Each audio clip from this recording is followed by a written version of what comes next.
Thank you for choosing American Pest CEUs. We hope you enjoy the course and hopefully there will be something for you to learn. Course content prepared by Jack. Equipment, maintenance, and use.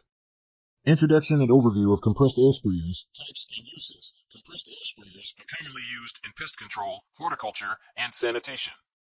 They are designed to deliver pesticides, herbicides, and disinfectants efficiently. Key components of the compressed air sprayer are the tank it holds the liquid to be sprayed, the pump it pressurizes the tank, the hose it connects the tank to the nozzle which dispenses the liquid in a spray or stream, the pressure gauge which monitors the pressure inside the tank, and the trigger valve that controls the release of the liquid. Next is safety precautions. Personal protective equipment, PPE, should always be worn when handling pesticides or application equipment such as gloves, safety glasses, and appropriate clothing to protect against chemical exposure. Safe handling and storage. Store the sprayer in a cool, dry place away from direct sunlight. Ensure all chemicals and equipment are properly labeled and stored separately from food and drink. We'll continue with daily maintenance of your sprayer. Clean your sprayer after each use if you will be using a different product on the next service. At minimum, clean it at the end of each day. Empty the tank and rinse thoroughly with clean water. Pump clean water through the hose and nozzle to clear any residual chemicals. Next, inspect the unit for wear and tear. Check the hose for any cracks, leaks, or damage. Examine the nozzle for any blockages and ensure all connections are secure and not worn out. B&G offers a handy-dandy cleaning and maintenance kit including a how-to video. Besides having these items in your shop, it's a good idea to keep this and some spare parts in your service vehicle. Next is weekly maintenance. You should check and tighten the connections. Inspect all hose connections, nozzle, tank lid, and gasket. Tighten any loose connections to prevent leaks. If your hose is worn, damaged, or just old, don't put off replacing it. It could save you a lawsuit and would certainly save embarrassment. Signs of trouble with your hose could be twists and kinks, which can cause weak spots and eventually lead to cracks or breaks. Soft spots are areas that feel softer than the rest and could indicate internal damage or wear. Degradation. Over time, exposure to the elements can cause the hose material to degrade, leading to brittleness and cracks, blisters. Raised areas on the hose surface often signal that the inner layers have been compromised. Loose cover. If the outer layer of the hose is loose or peeling, it's a sign of wear or poor quality. If your hose looks like any of these or similar appearance, they need to be replaced. Don't take a chance of your hose rupturing inside a structure. Inspecting and cleaning the tank. Remove any buildup or residues inside the tank. Use a brush to scrub the interior surfaces if necessary. Pesticide residues can form on the inside of the tank, especially when the tank is not emptied every day. Cleaning inside the stainless steel tank is an important part of a care and maintenance program for your sprayer, but it should be performed carefully and with the correct cleaning fluids.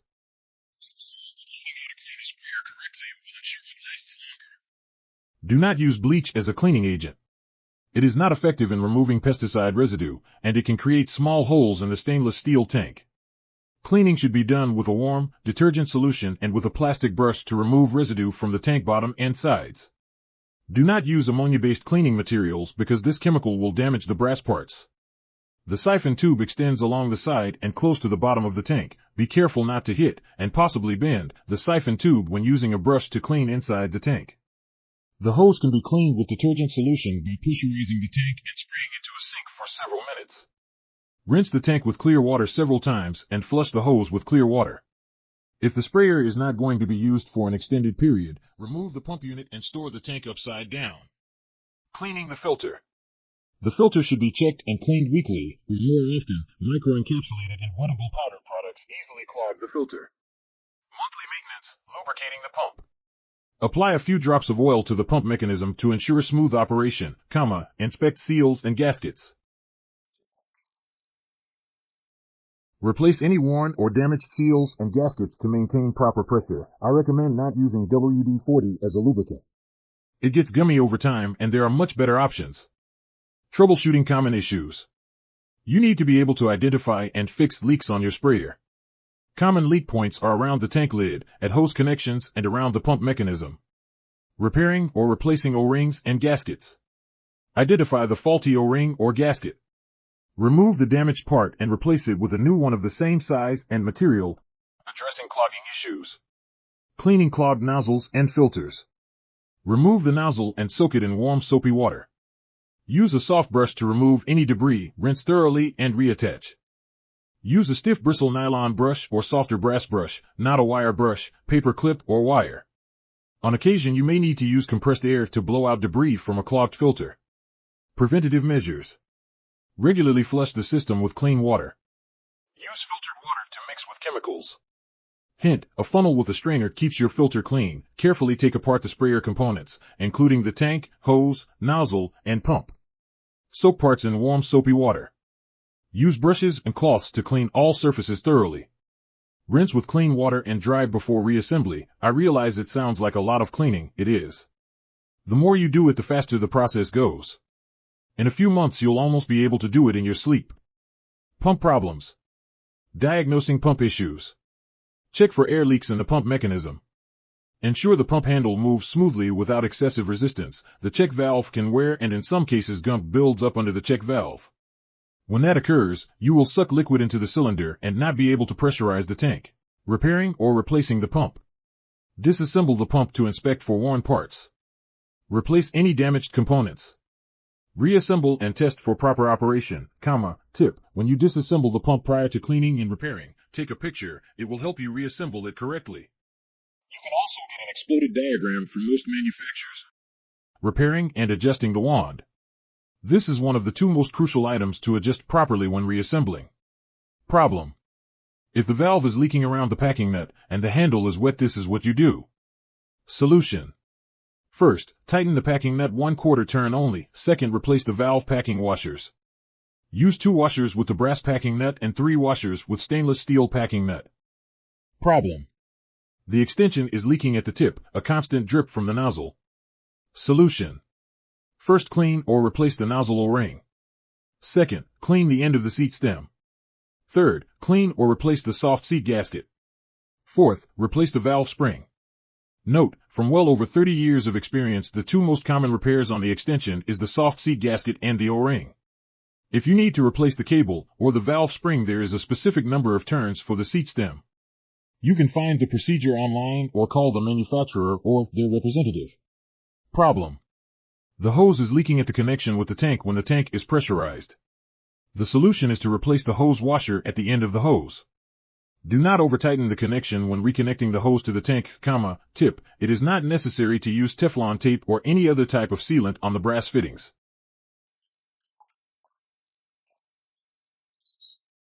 Many of them are small and easy to misplace. When you are disassembling this, I recommend using a workbench and placing the parts on a shop towel. Next is advanced maintenance techniques. We will start with replacing worn components. Identifying and sourcing replacement parts. Refer to the sprayer's manual for part numbers. Purchase replacement parts from authorized dealers or the manufacturer's website. Step-by-step replacement guide. Follow the manual's instructions for replacing parts such as the pump, nozzle, and hose. Ensure all new parts are properly installed and secured, tip. The manufacturer or the manufacturer representative can provide you with a parts breakdown. Or you can find them online in most situations. Calibration and testing is next. To ensure the proper pressure and spray patterns, adjust the pressure regulator to the recommended settings, if you have one. Next, test the spray pattern on a piece of cardboard or similar surface. Fill the tank with water and pressurize. Then test all functions to ensure the sprayer operates correctly without leaks or clogs. Calibrate your sprayer prior to placing chemical in the tank. Use the nozzle that you will be using for the treatment. If you spray 2 ounces in 10 seconds, in 60 seconds, you will spray 12 ounces, 10 seconds equal 2 ounces, 20 seconds equal 4 ounces, 30 seconds equal 6 ounces, 40 seconds equal 8 ounces, 50 seconds equal 10 ounces, 60 seconds equal 12 ounces. Always use a measuring cup for calibration, otherwise it's only a guess. Resources are available at your supplier or the manufacturer. Manuals and guides. Maintenance checklists, daily, weekly, monthly, video tutorials, step-by-step video guides for cleaning, troubleshooting, and repairing the sprayer. There are many YouTube videos available. Andrew Grease has some great videos on equipment, additional tips, join online forums and communities, engage with other users for tips, support, and sharing experiences. Now let's take a look at properly using the compressed air sprayer. Spraying instructions. 1. Always wear protective goggles, gloves, long sleeve shirt, long pants, and sturdy foot protection. 2. Select the nozzle, tip, you will be using. 3. Point nozzle away from you. 4. Squeeze handle to open. Release to shut off.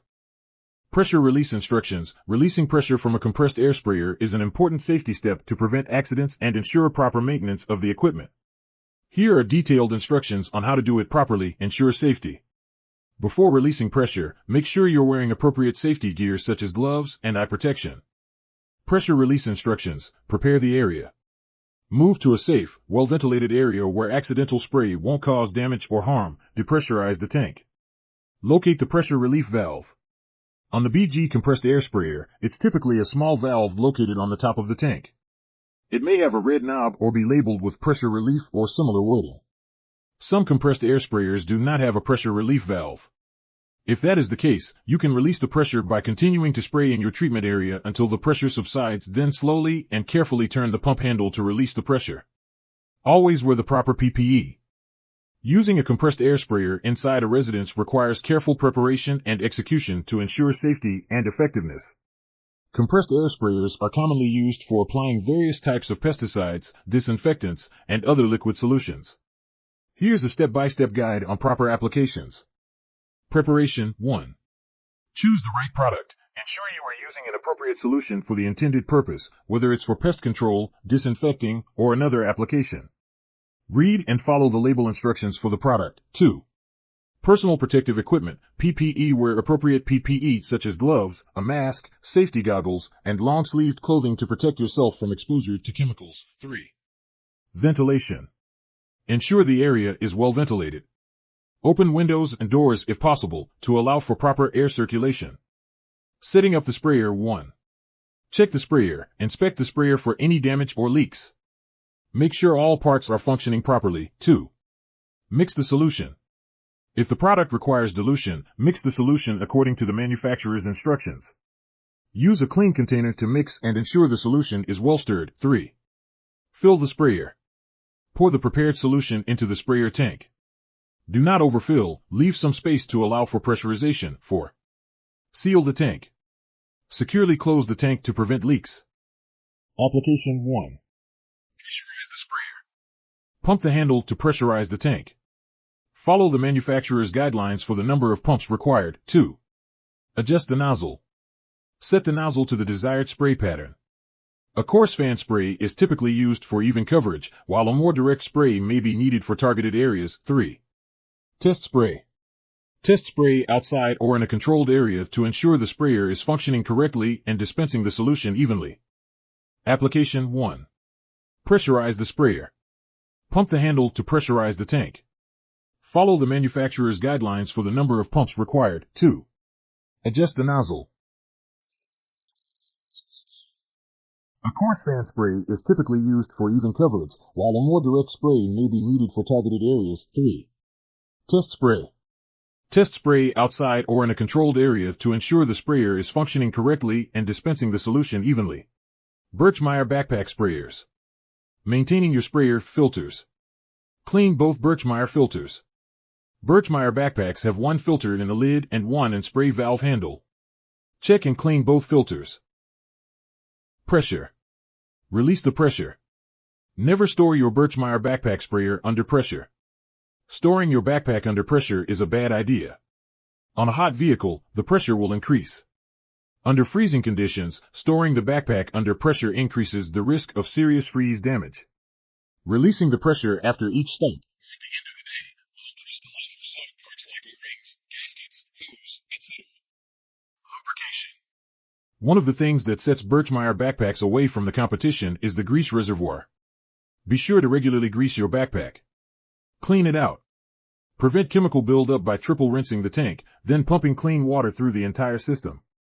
If you're having trouble pumping up your Birchmeier backpack, it could be the check valve. The check valve is this white spring assembly under the pump cylinder. If that gets full of debris, it will not work properly. Most often by inspecting the check valve and giving it a thorough cleaning or replacing it will fix the problem. Pulling off the air chamber will reveal the small white check valve that you can pry off with a screwdriver. Rinse and clean the valve to remove any debris buildup can help. We recommend replacing entirely once a year for heavy users. The check valve allows you to build pressure in the sprayer. As soon as debris gets into the valve, you may find that pumping and building pressure is difficult. An indication is that you will notice that there is very little resistance as you're pumping. Simply remove it with pliers by pulling straight up. Replacing the pump assembly on a Birchmeier sprayer involves several steps. Here's a general guide to help you with the process. 1. Empty the backpack. Relieve pressure. Make sure the backpack is empty and there's no pressure in the system. 2. Remove hose from pump assembly. Disconnect the hose from the pump assembly. 3. Loosen wing nut. Loosen the wing nut that connects the pump to the tank. Be careful not to lose the gasket inside. 4. Remove pump assembly. Gently pull up on the pump assembly and lay it down. 5. Remove cotter key and pin. Take out the cotter key and pin that connect the pump assembly to the pump shaft. 6. Remove black plastic piece. There are 2 screws with nuts holding the black plastic piece. Remove them and place the piece out of the way. 7. Remove pump shaft. Turn the pump shaft until the tab is out of the slot, then pull the shaft towards you, twisting back and forth if necessary. 8. Install new pump shaft. Slide the new pump shaft with the bearing into place, ensuring the tab is in the slot. 9. Reattach black plastic piece. Make sure the tab from the pump shaft is through it and tighten the bolts. 10. Reattach pump assembly. Ensure the wing nut is facing the tank and replace the cotter pin. 11. Replace gasket. If needed, replace the gasket in the base tank nipple and screw on the wing nut. 12. Reattach hose. Finally, reattach the hose and you should be ready to service. For visual guidance, you might find it helpful to watch a tutorial video. There's one available titled Birchmeier Breakdown for Pest Control Replacing Hand Pump Assembly, which could provide you with a detailed visual walkthrough of the process on YouTube by Andrew Grease. Remember, it's important to always refer to the manufacturer's instructions or consult with a professional if you're unsure about any step in the process to avoid any damage to your equipment or injury. Keep spare parts. It's wise to keep a stock of important spare parts such as the gasket set, check valve, and lip gasket. This way, you can quickly address any issues that arise without significant downtime. Regular cleaning. Clean both filters in your Birchmeier backpack regularly, one in the lid and one in the spray valve handle. Pressure management. Always release the pressure in the system after use to prevent stress on the components. Lubrication. Utilize the grease reservoir to keep the pump well lubricated. This is a unique feature of Birchmeier backpacks that helps maintain smooth operation. Chemical buildup. Prevent chemical buildup by triple rinsing the tank and pumping clean water through the entire system after each use. Annual maintenance. Replace certain parts annually, such as the check valve, all O-rings, rebuild the spray valve, and add new Birchmeier grease in the grease piston. Don't ignore problems. Address any leaks, pressure issues, or other small problems promptly. Remember, consistent maintenance and prompt repairs can significantly reduce the likelihood of equipment failure and extend the life of your Birchmeier pump. Always consult the manufacturer's manual for specific maintenance instructions and consider professional help if you're unsure about any repair procedures. Stay safe and efficient. These are some of the parts, but not all are shown. Familiarize yourself with the owner's manual and parts breakdown. You need to know what parts you need. Application 1. Calibrate the sprayer. Adjust the nozzle to the desired spray pattern and flow rate. Test spray on a non-target area to ensure even distribution and correct pressure. 2. Plan your application. Plan a methodical route to cover the treatment area efficiently without missing spots or overlapping excessively. 3. Begin at one end of the treatment area. Hold the nozzle 18 to 24 inches from the surface being treated. Move the sprayer in a steady, sweeping motion to apply an even coat. Apply the pesticide to key areas such as the base of the building, around windows and doors, eaves, and other entry points for pests. Maintenance 1. Regular cleaning. Clean the sprayer after each use to prevent clogs and buildup of pesticide residues. Use a mild detergent if needed, and rinse thoroughly. 2. Inspect for wear. Regularly inspect all parts of the sprayer for signs of wear or damage, such as cracks, worn seals, or clogged nozzles. Replace any damaged parts promptly. 3. Lubricate the pump. Lubricate the pump mechanism periodically according to the manufacturer's instructions to ensure smooth operation. Next is tank agitation. When it comes to power spray equipment, ensuring your product is well mixed is critical. This is particularly true for products that are not water-soluble, that is, they don't stay dissolved in water. Wettable powders and microencapsulated formulations are good examples. If you use a tank sprayer, you must have an air gap as pictured above. Incorrect application rates. If the product is not well mixed in the sprayer tank, you could be applying the product at the incorrect rate or applying the product unevenly. In either case, you will not achieve your desired results and you will be wasting money on extra product, redoing work, or fixing undesired results.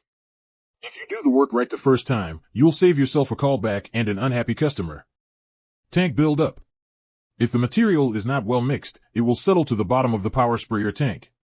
If no action is taken, the tank buildup can become severe.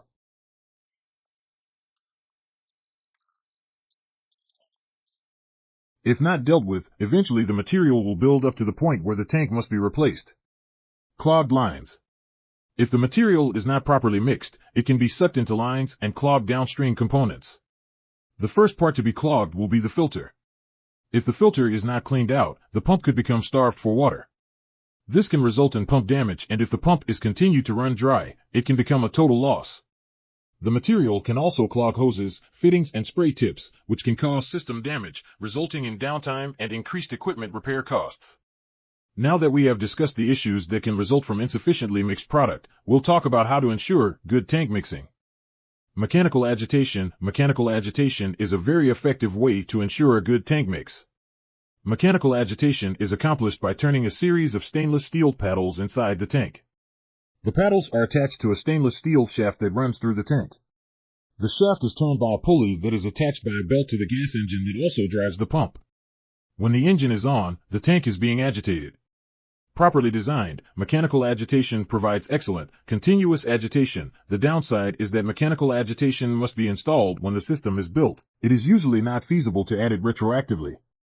Mechanical agitation is also expensive because all the parts are precision-engineered stainless steel. Eventually, the seals and bearings that allow the shaft to turn will leak and require service. The sprayer will be out of service during the time the mechanical agitation is serviced. Jet agitation. Jet agitation is a more commonly used solution because of its lower cost. Jet agitation involves splitting off a portion of the pump's output back into the tank through carefully positioned jet agitation nozzles. A couple of important considerations for jet agitation. There must be enough jet nozzles in the tank to stir up the entire tank, and the nozzles must be positioned so there are no dead spots in the tank that are not agitated. It is also important to make sure that none of the agitation nozzles is positioned toward the pickup tube that feeds the pump. The flow from the agitation nozzle can interfere with the pump intake. To ensure great results, review your spray equipment to ensure products are being properly mixed and applied. Maintaining a professional spray rig tank is essential for ensuring efficient operation, prolonging the lifespan of the equipment, and ensuring safe and effective pesticide application. Clean after each use. Rinse the tank. After each use, rinse the tank thoroughly with clean water. Fill the tank partially with water, agitate, and spray out the rinse water through the system to clean the lines and nozzles. Use tank cleaners. For more thorough cleaning, especially after using particularly sticky or oily pesticides, use a tank cleaner designed to neutralize and remove pesticide residues. Follow the cleaner's instructions for proper use. Triple rinse. Perform a triple rinse by filling the tank 1/3 full with clean water, agitating, and spraying out. Repeat this process 3 times to ensure thorough cleaning. Clean the nozzles and filters. Remove and clean nozzles and filters to prevent clogs. Soak them in warm, soapy water and use a soft brush to remove any residues. Reassemble the clean nozzles and filters once they are completely dry. Weekly maintenance. 1. Lubricate moving parts. Lubricate the pump, valves, and other moving parts according to the manufacturer's instructions to ensure smooth operation and prevent wear. 2. Check and adjust calibration. Ensure the sprayer is properly calibrated to apply the correct amount of pesticide. Test the output and adjust settings as needed. 3. Inspect safety equipment. Check all safety equipment, such as pressure relief valves and emergency shutoff switches, to ensure they are functioning correctly. Pumps. Most liquid sprayers use a pump to move the pesticide from the tank to the nozzles and to create adequate pressure to propel spray droplets to the target. Small, hand-operated sprayers use simple bellows or piston pumps that are operated by squeezing a trigger or moving a lever. Some compressed air sprayers employ a piston-type air pump, similar to a bicycle tire pump, to compress air in a sealed pesticide tank. When a valve is opened, liquid is forced out of the tank by this air pressure. Pumps. Other types use cartridges of compressed carbon dioxide gas to propel the spray. Powered sprayers are equipped with more complex mechanical pumps designed for use with liquid pesticides. Selection of the appropriate pump for a particular application depends on the formulations of pesticides being used and on the volume and pressure required to apply them.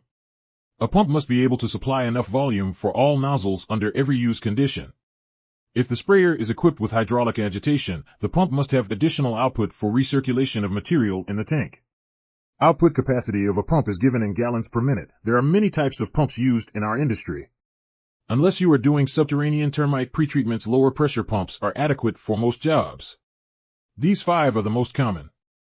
Centrifugal diaphragm gear piston roller. Centrifugal pumps are made of high-impact plastic, aluminum, cast iron, or bronze, and are heavy-duty and adaptable to a wide variety of spray applications. They produce volumes in excess of 200 gallons per minute at pressures ranging between 5 and 200 pounds per square inch. They require operating speeds between 1,000 and 5,000 revolutions per minute. Pumping action is created by a high-speed impeller forcing liquids out of the pump. Increased pressures are obtained by adding one or more stages of impellers. Fluids pass from one impeller to the next. Diaphragm pumps have only a few moving parts. Diaphragms usually wear out after a period of time and must be replaced when they begin to leak. Valves, usually made of neoprene rubber, should be replaced when they fail to seal properly. Rubber materials may be deteriorated by petroleum-based solvents found in emulsifiable concentrate formulations. They typically have an operational pressure of 20 pounds per square inch to over 700 pounds per square inch. Gear pump have a limited for low volume and low pressure with a pressure range of 20 to 90 pounds per square inch. Psi. They are capable of producing spray in a range of 5 to 65 gallons per minute and operate in the range of 500 to 2,000 revolutions per minute. 2 types of gear pump designs are manufactured. The external gear design employs 2 identical gears that mesh with each other and move fluid through the pumping chamber. An internal gear design utilizes a smaller gear meshing inside a larger gear, producing the pumping action. Gear pumps are made of brass, bronze, or alloy steel. These are usually molded parts, making them difficult to repair. Gear pumps are suitable primarily for lubricating liquids such as oil sprays or emulsifiable concentrates. Wettable powders and similar formulations are not recommended for use in gear pumps because of their abrasiveness. Piston pumps. The piston pump is far the most efficient pump and has the capability of performing over a wide range of use in the application of chemicals used in structural pest control. It has the ability to produce large volumes at high pressures that can be regulated to deliver at lower rates and pressures.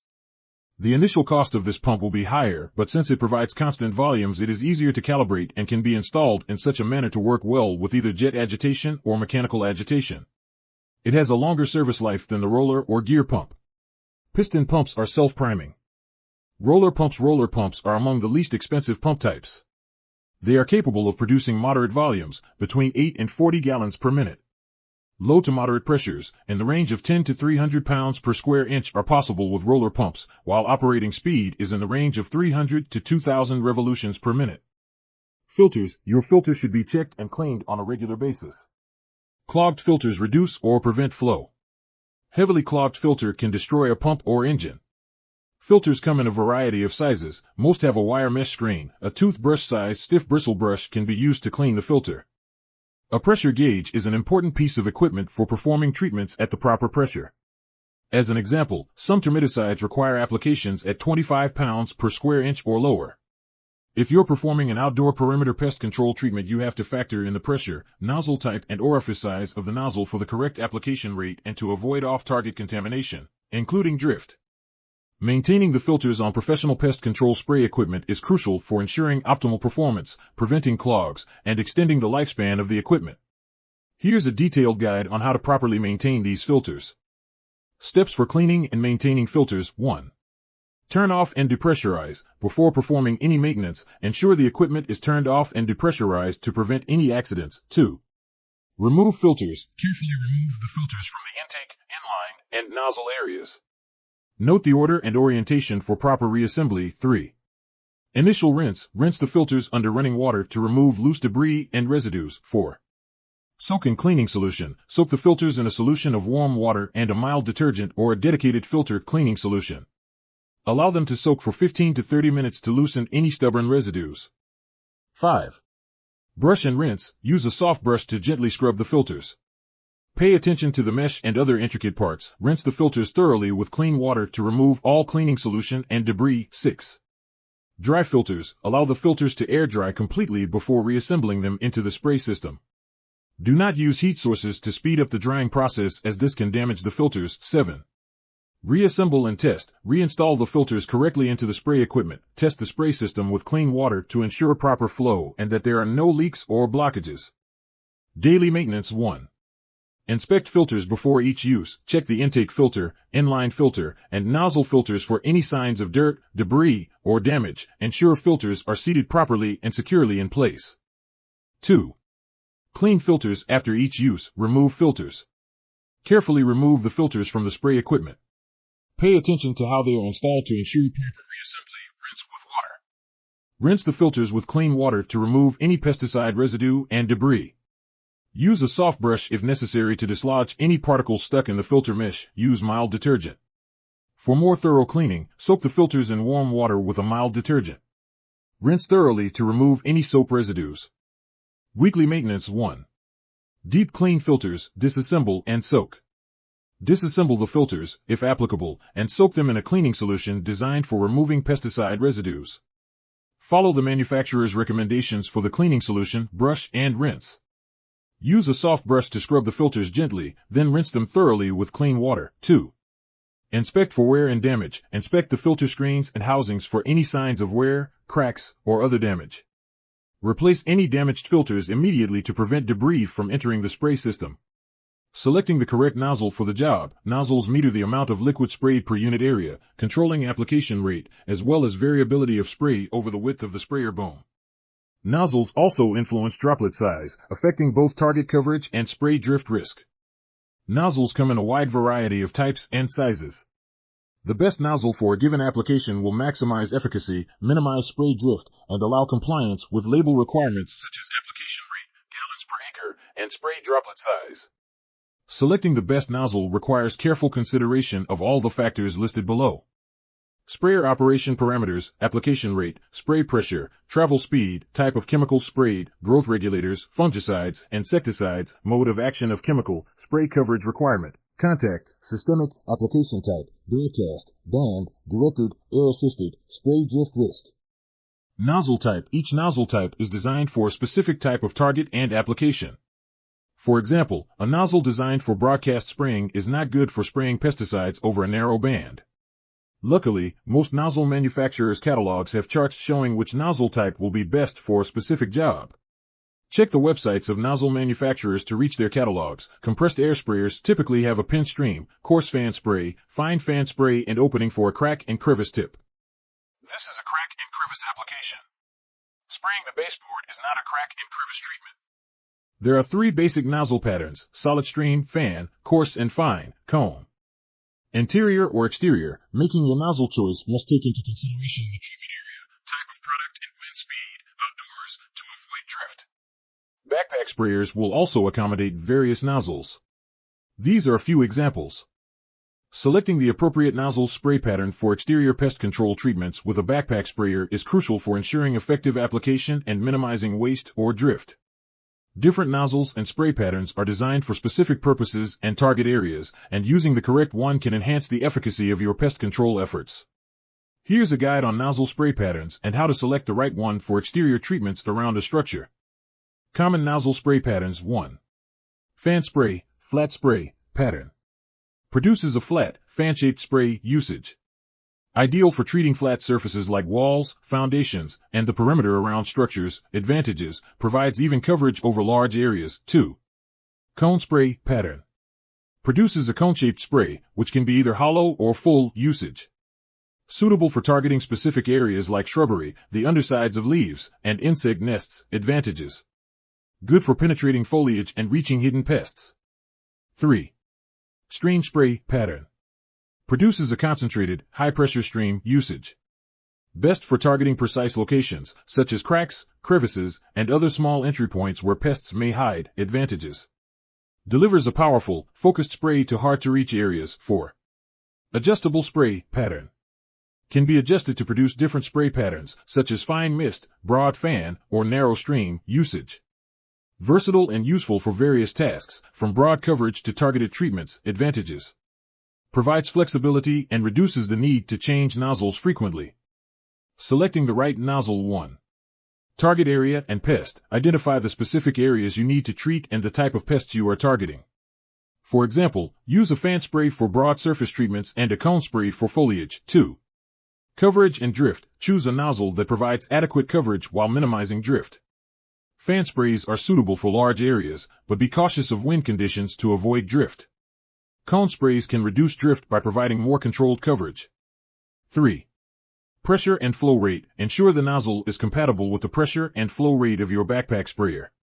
Nozzles are rated for specific pressure ranges, and using the wrong nozzle can result in poor performance or damage. 4. Spray angle. Consider the spray angle, measured in degrees. Wider angles such as 80 degrees or 110 degrees are good for covering large areas, while narrower angles such as 40 or 65 degrees are better for focused applications. Recommended nozzles for exterior treatments. 1. Fan nozzles. Example: T-Jet XR, extended range, flat spray nozzles. Usage: ideal for treating the foundation, walls, and perimeter areas of structures. 2. Cone nozzles. Example: T-Jet TX, turbo twin-jet, cone spray nozzles. Usage: suitable for treating shrubs, bushes, and insect nests around the structure. 3. Adjustable nozzles. Example: Solo 407, 4657 adjustable nozzle. Usage: provides flexibility for various treatment needs, from broad coverage to targeted sprays. 4. Specialty nozzles. Example: BG Termite Tool Injection Tip for stream spray. Usage: excellent for precise applications in cracks, crevices, and other entry points. Application tips. 1. Calibrate your sprayer. Regularly calibrate your backpack sprayer to ensure you are applying the correct amount of pesticide. Check the output and adjust as necessary to match the recommended application rate. 2. Maintain consistent speed and height. Walk at a consistent speed and hold the nozzle at a uniform height to ensure even application. Typically, hold the nozzle 18 to 24 inches from the target surface. 3. Consider weather conditions. Avoid spraying on windy days to reduce drift and ensure the pesticide reaches the intended target. Also, consider temperature and humidity, as these can affect the evaporation and effectiveness of the pesticide. 4.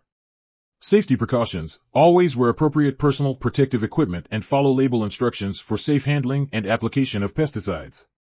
By carefully selecting and using the appropriate nozzle spray patterns, you can enhance the effectiveness of your exterior pest control treatments and achieve better results around structures.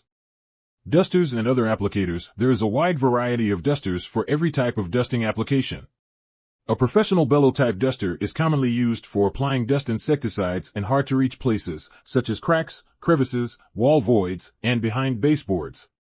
Proper use of this tool ensures effective pest control while minimizing waste and exposure. Here's a step-by-step guide on how to use a professional bellow-type duster correctly. Preparation. 1. Select the right dust. Ensure you are using an appropriate insecticidal dust for the pest you are targeting.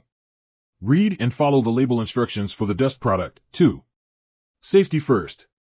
Wear appropriate personal protective equipment, such as gloves, a mask, and safety glasses, to protect yourself from inhalation or contact with the dust. Loading the duster. Open the duster. Unscrew or open the filling cap of the duster. 2. Fill with dust. Using a scoop or funnel, fill the duster with the insecticidal dust. Do not overfill. The duster should be about 1/3 to half full to allow proper air movement inside. 3. Close the duster. Securely close the filling cap to ensure no dust leaks out. Application. 1. Shake the duster. Gently shake the duster to break up any clumps and ensure the dust is evenly distributed inside. 2. Test the duster.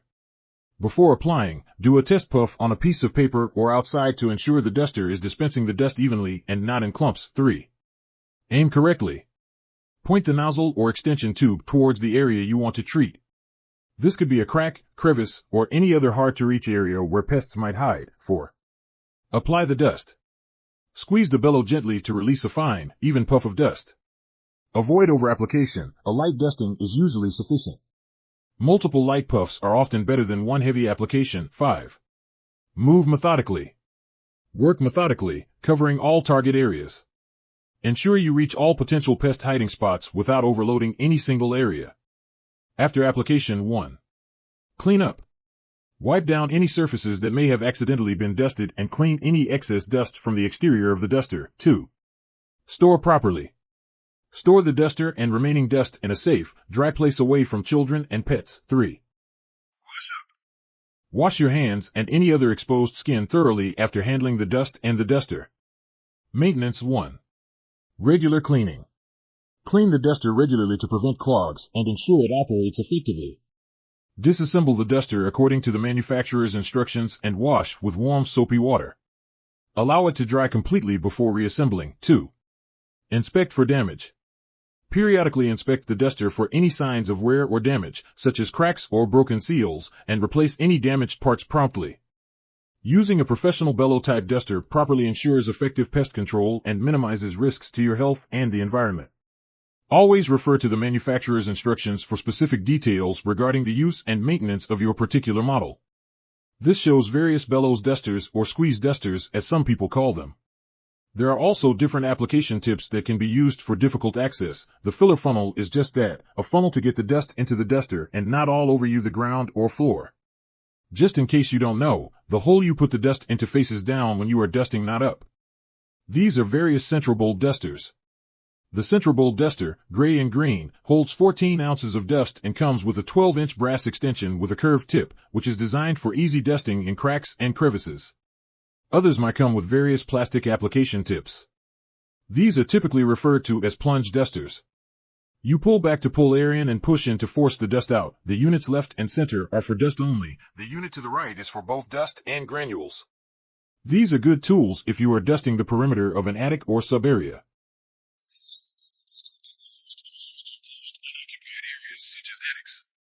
All application equipment, including dusters, must have a service container label. Termite treatment, tools, and equipment. Treating termites through exterior trenching is a methodical and effective way to protect structures from termite infestations.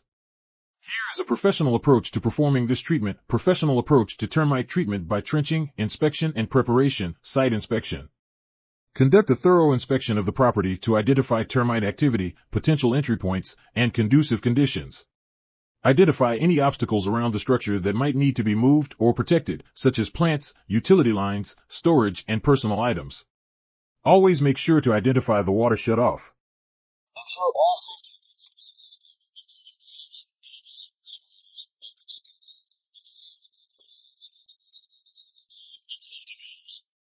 Post a notice of treatment of completion tag if required.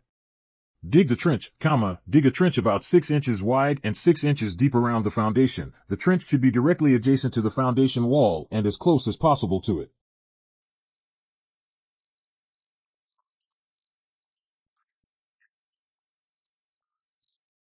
Select a termiticide that is labeled for trenching and meets local regulatory requirements. B. Mix the termiticide. Follow the manufacturer's instructions to mix the termiticide solution. Ensure proper dilution rates and mixing procedures are followed. C. Apply the termiticide. Apply the termiticide solution evenly in the trench at the recommended rate. Use a spray nozzle or applicator wand to ensure thorough coverage. Avoid splashing or runoff to non-target areas. 4. Backfilling the trench. A. Soil treatment. Treat the soil that was removed from the trench with the termiticide solution. Mix the soil thoroughly to ensure even distribution of the termiticide. B. Refill the trench. Place the treated soil back into the trench, ensuring it is compacted firmly against the foundation. Ensure the trench is filled to the original ground level. 5. Post-treatment procedures. A. Cleanup. Dispose of any unused termiticide and contaminated materials according to local regulations. Clean all equipment used during the application process. B. Documentation. Record details of the treatment, including the type and amount of termiticide used, application rates, and specific locations treated. Provide the property owner with a copy of the treatment report. This diagram shows various rods and application tips. Rod treatment tips include 360-degree subslab, 90-degree subslab, and straight tips. And termite control. Different types of treatment tips are used to ensure that the termiticide is effectively distributed in the soil and under the slab. Here are the uses for each type of tip. Straight tip. Purpose. This tip directs the termiticide straight ahead. Use. It is primarily used for injecting termiticide directly into the soil, trench, or drilling holes in concrete slabs to treat the area directly below. The straight tip is commonly used for subslab foam termiticide injection. This allows for deep penetration of the chemical into the soil, creating a barrier against termites. 90-degree tip. Purpose. This tip directs the termiticide at a right angle, 90 degrees, from the point of injection. Use. It is used for treating the soil along the foundation walls and beneath the slab edges. By directing the termiticide horizontally, it can effectively reach areas that might be difficult to treat with a straight tip, such as along the edges of the foundation or beneath the slab where termites might enter. 360-degree tip. Purpose: this tip disperses the termiticide in all directions around the point of injection, a full 360 degrees. Use: it is useful for creating a comprehensive barrier around the injection point. This is particularly effective for treating voids under slabs or around structural elements where termites might be traveling. It ensures a uniform distribution of the termiticide, making it harder for termites to find untreated gaps. These different tips allow pest control professionals to tailor their treatment approach to the specific needs of the structure and the termite infestation, ensuring a thorough and effective application of the termiticide. There's a variety of termite treating tools. Whichever one you have, learn to repair it. There's a variety of termite treating tools. Whichever one you have, learn which tip or rod you need for each application. Always use a tip on the rod. Using the rod without a tip will ruin the threads in the rod. Dr. Bob Davis, BCE, Technical Specialist, BASF, Pest Management Professionals have many tools and techniques available for providing termite services. These include application rigs, termiticide application rods, sub-slab injectors, short and long rods, volume applicators, JD9 guns, etc., and foaming application equipment. Using these items correctly can enhance your liquid termite services. Termite rod/sub-slab injector tips can be helpful in placing the dilution in the target areas. There are different tips available with different flow rates. Some are made for direct wood injection, needle treatments, foaming, etc. However, I suggest that termite professionals should have at least 3 basic rod tips. 1. Termiticide application to soil along exterior foundations. Most applications made to soil proximal to the outer and/or inner foundation walls require treatments at 4 gallons of dilution per 10 linear feet per foot of soil depth. Exception: Termidor He termiticide label allows for treatments at 2 gallons per 10 lineal feet per foot of depth. An industry-standard method of providing these treatments include trench excavation, usually 6 inches wide by 6 inches deep, and using a termite rod or termite tool to apply the dilution to the trench and rod to the top of the footer or bottom of the beam. Equipment examples include the VersaTool, VersaGun, soil probing tool, etc. Rods are available in 1/2 inch and 5/8 inch diameters. I suggest use of a 5/8 rod for most applications, stronger, more durable rod. The rods have threads at the end for application dispersal tip attachment. I strongly suggest that a tip be placed on the rod at all times. If a tip is not used, then rocks, debris, etc. can ruin the threads and no tip will be able to be used. With tip use, soil will not block the flow through the rod as frequently. I suggest applications be made into the trench and rod into the soil to the desired depth with a tip that provides a 180-degree pattern and a 20-degree down angle. I like the 2 gallon per minute tips for post-construction applications. This tip will place dilution into the trench where needed and not spray material upon the side of the house or onto the person applying. Place the rod where the spray pattern will be towards the foundation wall and not the applicator. This tip will help provide solid treated zones in the soil within and beneath the trench during the application. The professional should put soil back into the trench during the application and use the rod to mix dilution with the soil. Termiticide application to soil under concrete slabs, asphalt, etc. When a pest management professional wishes to apply dilution to the soil underneath a patio, porch, driveway, supported slab, floating slab or to soil under an impervious surface along cold joints, etc. Follow the labels for drill hole spacing. Remember that the rate for application for most of these applications is 4 gallons per 10 linear feet per foot of depth. The soil below the slab may have subsided and a void may be directly under the slab. A substab injector or a termite rod with a foot sealing ram work well for these applications. I suggest using a 2 gallon per minute 360-degree tip. This tip will promote horizontal dispersal of the dilution. A flexible wire to measure the depth of the slab through a drill hole. Then, adjust the subslab injector or application rod, with the tip attached, for the liquid to be applied below the bottom of the slab. Remember to apply enough material to meet the soil depth requirement. Subslab voids are excellent area to apply a wet foam application.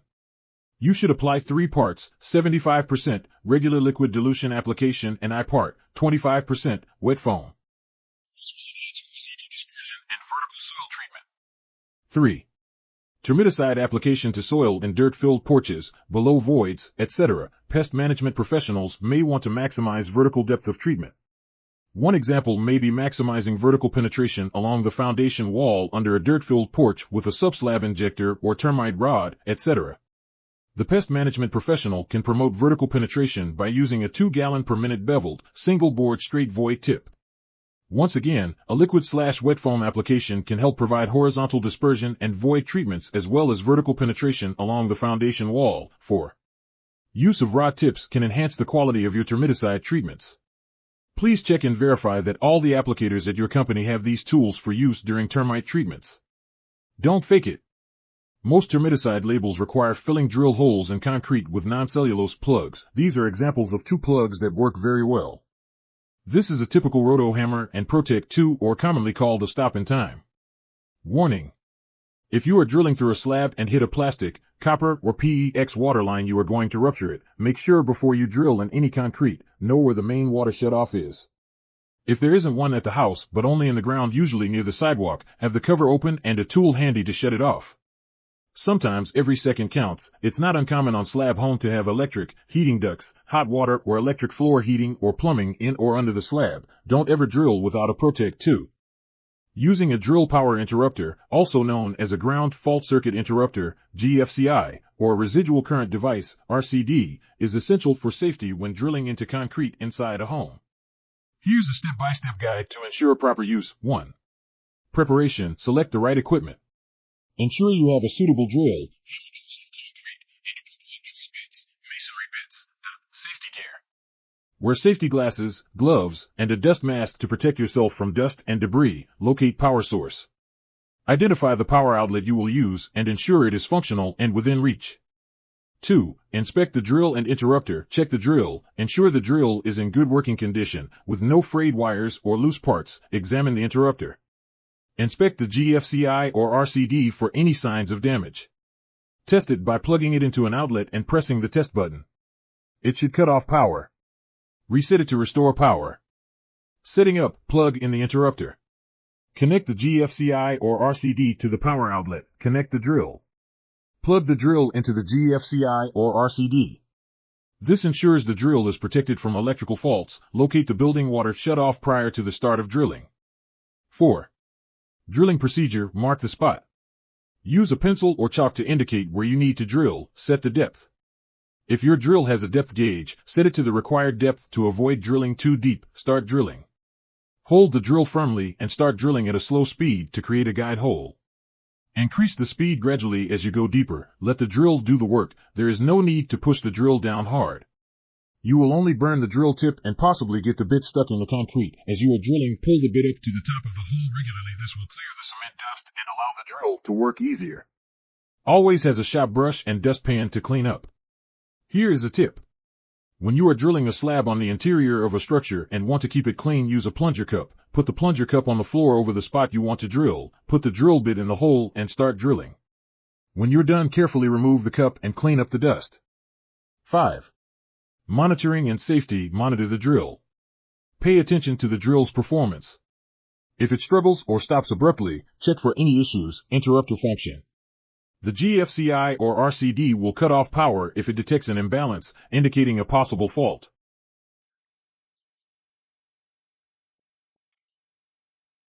Tips for safe drilling. Avoid water. Ensure the area is dry and free from any moisture. Correct positioning. Hold the drill with both hands and maintain a stable stance to control the drill effectively. Cooling the bit.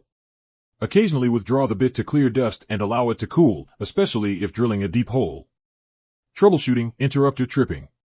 If the GFCI or RCD trips repeatedly, there might be an issue with the drill or the power source. Inspect for any obvious faults and consider using a different outlet or interrupter. Drill overheating. If the drill becomes excessively hot, stop and let it cool down before continuing. Using a GFCI or RCD adds an important layer of safety by protecting against electric shocks and preventing potential hazards when working with electrical equipment in potentially risky environments, like drilling into concrete. Localized treatments of drywood termites. This is an overview of drywood termite localized treatments.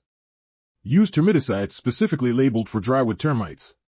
Common active ingredients include fipronil, imidacloprid, and permethrin. Preparation. Gather necessary equipment, drill, termiticide injector, protective gear, gloves, mask, goggles, and wood putty or wood plugs for sealing holes. Drilling. Identify termite galleries using a moisture meter or termite detection device. Drill holes into infested wood, ideally into the galleries. Use a small drill bit, 1/16 to 1/8 inch. Holes should be spaced a few inches apart and cover all suspected areas. Injection. Use a high-pressure injector to deliver the termiticide deep into the galleries, or use an aerosol can of foam termiticide. Inject until resistance is felt or the wood is saturated. Follow the product label for specific injection amounts and pressure settings. Post-application. Seal the injection holes with wood putty or similar material to restore appearance and prevent re-entry.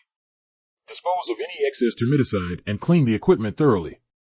Dusts. Selection of dust. Choose insecticidal dusts such as silica gel or boron dust. Preparation. Required equipment: dust applicator, bulb duster, drill, protective gear. Drilling. Similar to liquid termiticides, drill holes into the infested wood, targeting the galleries. Application. Apply dust using a duster. Puff small amounts into each hole until you see dust emerging from adjacent holes, indicating thorough coverage. Post-application. Seal the holes and clean up any excess dust. Non-chemical treatments, heat treatments equipment, commercial heat treatment equipment or portable heaters. Preparation. Clear the area of flammable materials and sensitive items. Ensure good air circulation. Application. Use heaters to raise the temperature of the infested area to 120 to 140 degrees core temperature of the wood. Maintain this temperature for at least 30 minutes to ensure termite mortality. Monitoring. Use thermal sensors to monitor the temperature during treatment. Ensure uniform heat distribution to avoid cold spots. Borate treatments. Borate-based wood preservatives can be applied to unfinished wood. Apply only to the point of runoff. This creates a barrier that prevents termite infestation. TIMBOR Professional is a water-soluble, inorganic borate salt with insecticidal and fungicidal properties effective against wood-destroying organisms, including the target pests listed below. Apply TIMBOR Professional as a liquid solution, powder, or foam. TIMBOR Professional is an effective treatment for wood and wood foam composite structural components to kill and prevent infestations of decay fungi including white rot, brown rot, i.e., poria, and wet rots. This product may be used for preventative treatment before signs of infestation for wood in existing structures and for remedial treatment of infested wood in existing structures. Borate wood treatment solution, e.g., Timbor, Boracare, drill with a long wood drill bit, typically 1/16 inch or similar, syringe or professional wood injection system, safety gear, gloves, goggles, mask, ladder, if treating elevated wood, sealant or wood putty, optional, for cosmetic purposes. Instructions: identify infested areas, locate the areas where termites are present. Look for signs such as termite droppings, frass, damaged wood, or exit holes. Prepare the borate solution. Follow the manufacturer's instructions to mix the borate solution if it's a concentrate. Typically, the solution is mixed with water. Drill injection holes. Use a drill with a long wood bit to create holes in the infested wood. Holes should be spaced a few inches apart and should penetrate at least halfway into the wood's thickness to ensure the solution reaches the interior. Drill holes at a slight downward angle to help the solution penetrate more effectively and prevent it from running out. In heavily infested areas or particularly dense wood, a second application might be necessary. Wait for the first application to dry before drilling new holes or re-injecting the solution. Seal holes with wood putty or wood dowels. Safety precautions: wear protective gear, always wear gloves, goggles, and a mask when handling borate solutions to avoid skin contact and inhalation. Follow manufacturer's instructions. Always adhere to the specific guidelines provided by the borate product manufacturer for mixing ratios and application procedures. There are several borate-based products available, such as Timbor, Boracare, and others. Some products may require dilution with water, while others are ready to use. Choose a product that best fits your needs and follow the manufacturer's instructions precisely. For larger areas or extensive infestations, using a professional wood injection system can save time and ensure thorough coverage. These systems often come with specialized tips and nozzles designed to deliver the borate solution deep into the wood. For smaller areas, a high-quality syringe can be effective. Depth of injection holes: the depth of the holes should ideally reach the center of the wood or the known infestation depth. This ensures that the borate solution penetrates effectively and reaches the termite galleries. Monitoring moisture content: wood moisture content can affect the absorption of borate solutions.